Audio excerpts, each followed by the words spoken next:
Hello, everyone. It's your girl Jynnette the Oracle, and I'm here to give you your tarot forecast for the month of February 2019. I was like the month of Leo. No, this is for the sign of Leo. If you have a Leo rising sign, sun, moon, or north node, this is going to be for you. But it most likely will be most pertinent for those of you with the Leo rising. I have all the cards out for all the signs, and the overall energy actually for everyone is this card, number 74, which is manifesting. Beautiful energy. So the completion of some goals, the motivation and drive to put in work for other goals. I think this is now that feeling of a shift of energy from the new moon solar eclipse that we had in Capricorn. I think that Capricorn energy now is actually starting to come in and be deposited. And a lot of times I think that that also is just the case in general. Like once the sun leaves a sign, or once a planet even leaves a sign, sometimes we don't really fully get the benefit or fully kind of integrate in our mind and our subconscious and our world and our actions what that sign represents until it's shifted into the next sign, and then we see the fruit. So with that being said, your message for the month and what Spirit wants you to focus on is the new, number 92, which is an 11, mastery. So what I'm actually just getting from Spirit right now is that, because you've been going through so much transformation, and this is especially going to be true for those of you who have a Leo rising. There's been so much of a focus on you, what your needs and your wants are, how you show up in the world, and all that kind of thing over the past year and a half. And now that the North Node is moving into Cancer, it is the birth of a new soul cycle in the way that I interpret astrology. And it's a really potent time when the North Node is transiting through your 12th house, because if you're a Leo rising, Cancer, depending on your chart, of course, Cancer would be your 12th house. I call that transit the Tower card transit, because what it does is it strips out those people, situations, things, jobs, etc., that are absolutely not in alignment with where you're going in the next stage of life, which is basically the next 18-year cycle.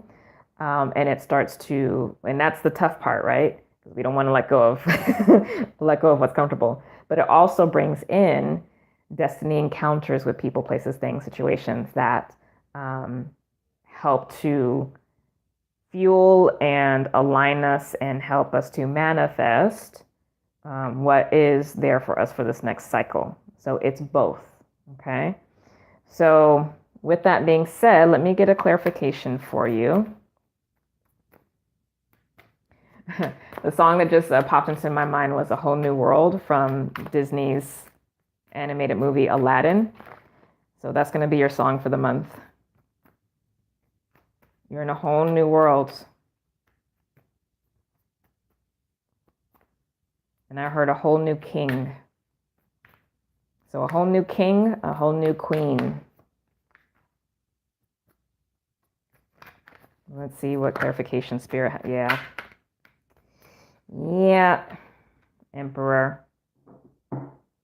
In your power.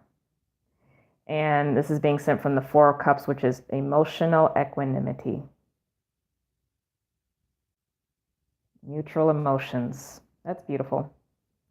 Clear seeing, clear sight. All right, now, Leo, for relationships, for those of you who are already in committed partnerships, we have this card of freedom. What I actually just got is letting go. And it was in the sense of letting go of a situation, letting go of a relationship, and moving on, because you need to shift into something new. I don't know.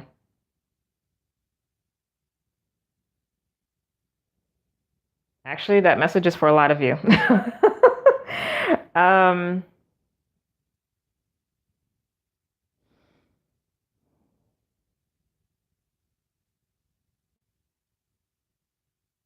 Letting go of how you used to do things in a relationship. But no, I'm really getting that you just need to move on. So I don't know who this is for, but let it go. Because the thing is too, and I'll warn you of this, if it's not supposed to be with you in the next cycle, if you don't remove it, the universe will remove it. Again, whether that's people, places, things, jobs, etc. And this is specifically showing up in relationships. So, if they don't survive the transit through Cancer, by the time we shift into Gemini, they're not for you. Keep it moving. They're not going where you're going. Okay. Now, for those of you who are single and looking, you have this card of opening. So this is new opportunity, of course. New opportunity. And actually what I'm getting is there may actually be a sense of you to be ready now. Like you may have been out there, but not really been interested, but now you may actually be ready, or your heart may be in a different place and you may be ready for something more serious. But regardless, the energy is good. So put yourself out there, especially if you're showing up like this. There's new energy that you can attract to you. Now, in terms of your career and work, we have this card of inner. So if you're working for someone else, I think it's going to be pretty chill at work, to be honest. Might even be a little boring, especially if you're in retail. Like this is I think February is usually when there's a lot of activity, like sales and stuff. But regardless, it might just be boring. Now, if you work for yourself, it's really important with this energy that you pay attention to what your soul is telling you to do. What your actual next steps are, what's really in alignment for the growth and development of your business, as opposed to being in your head. This is an intuitive card. This is connection to the creative muse. It's not a linear card, okay? Lastly, as it relates to your finances, we have this card of making real. Number 109, which is a 10, which is a prosperous number. But this is a message from the moon. Excuse me one second.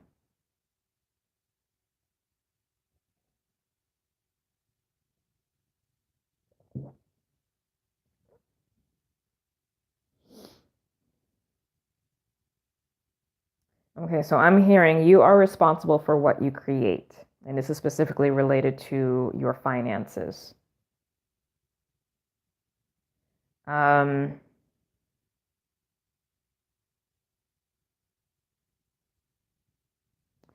hearing keep your investments close to home.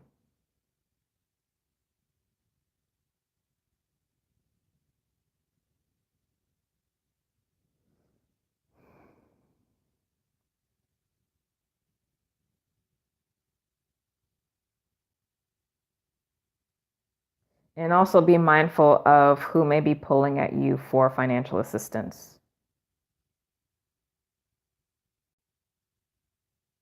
Okay. All right. So let me get closing guidance for you. And also if there does need to be clarification on the manifesting card and which is a general message for all the signs this month.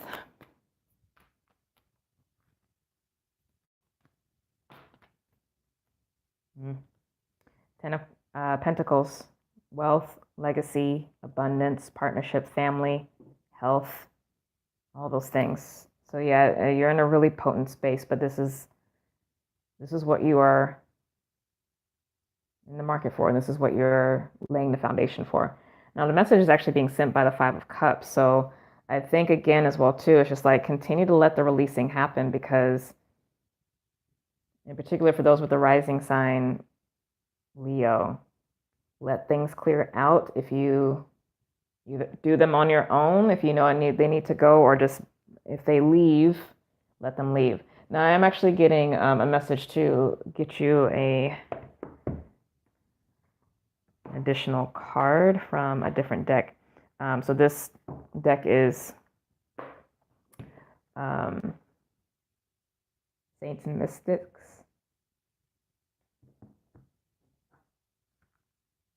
I'm going to see who's going to come through. I only recently got this deck, so I'm surprised I actually wanted to reach out. So let's see what they have for you. who wants to speak, who's available to help you. Dion Fortune. So we got a lot about money here. So again, Wachu keeps asking you for money, but let's see. Here's the image.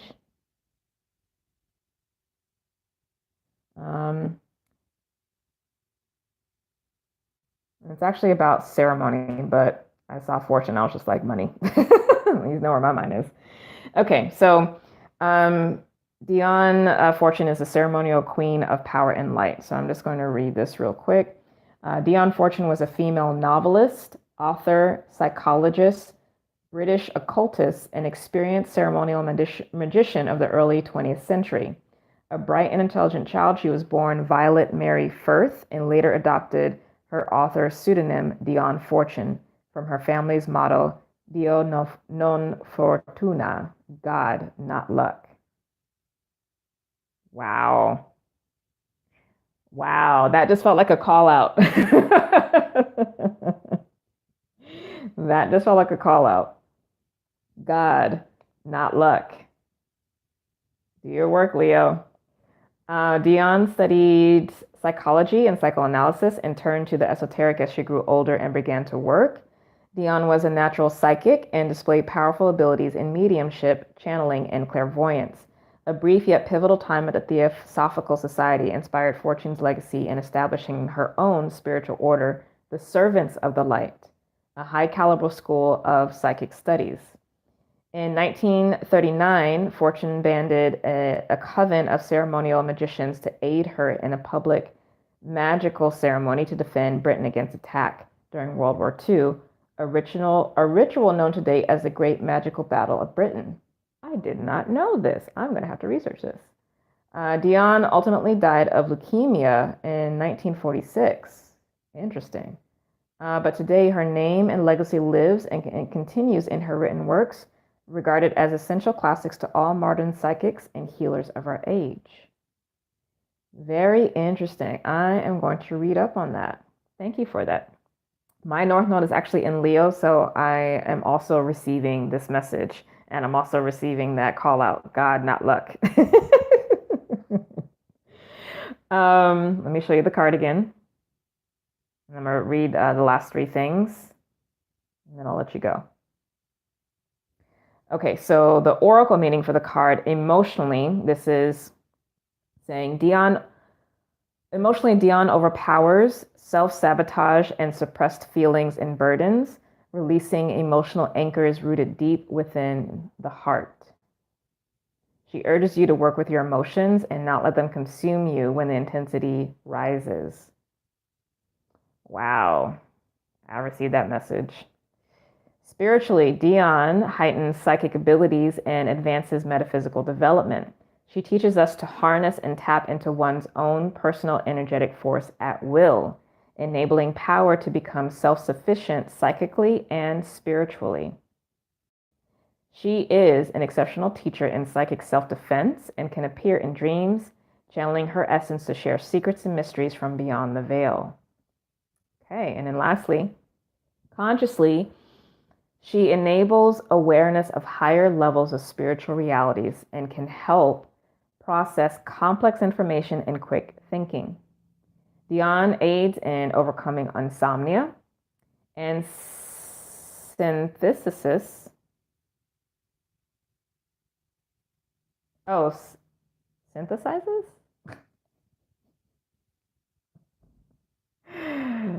There's no Z, so I was like, what?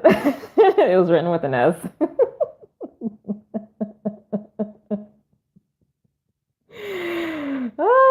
Okay. So Dion aids in overcoming insomnia and synthesizes the cosmic to the mind, nudges guidance to writing, teaching, and creating a new lineage of ancestral magic in your life. Ooh. And her quote is, "Magic is the art of changing consciousness at will." Yo, okay, so that is a word, Leo. That is a word. Who's underneath here? Harry Houdini, ruling mastery.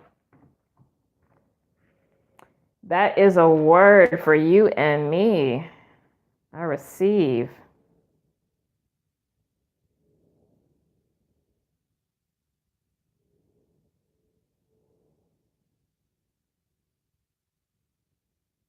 I'm just seeing if there's anything in here that I want to. Now, I think the mastery is plenty with that, but yeah. And I just heard soul sovereignty. And that is you, Leo, and Cancer specifically relate to soul sovereignty. You, Leo, are about the sovereign embodiment as it expresses in human form. Cancer is the sovereignty of the soul in its many forms of humanity, but one and the same. So, okay, that was powerful. Thank you for that, Leo. It was amazing. I love it. If you'd like to book a session with me, you can do so by going to my website, andersonalchemy.com. Also sign up for my newsletter, which comes out weekly. I do astrology and lightworker forecasts.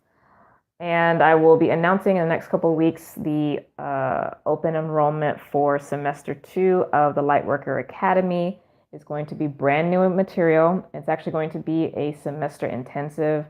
We're going to be doing a lot of work in a short amount of time. So if you want to get a heads up first about it, you definitely want to be on my mailing list. Anywho, I love you all so much. Thank you for being here. Please subscribe to the channel. Please like and comment below and let me know how this is benefiting your life. And I will see you next time.